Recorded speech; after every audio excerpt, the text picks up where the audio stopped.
Bərdə rayonunun pambıqçıları bu il ləyaqətlə doğrultdular. Dövlətə 62.000 tondan çox ağ qızıl təhvil verdilər. Bugün Azərbaycan televiziyası burada səyyar mavi işıq verilişi təşkil etmişdir.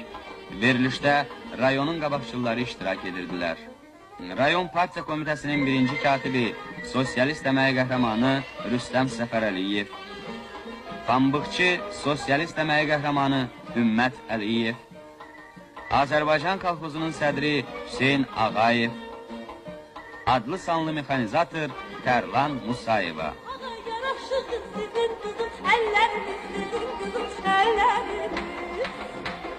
Ne güzelsin, ne qəşəng parla qızları, ne güzelsin, ne qəşəng parla qızları, ne qəşəng. Verilişdə Respublikamızın incəsənət ustaları çıxış edirdilər.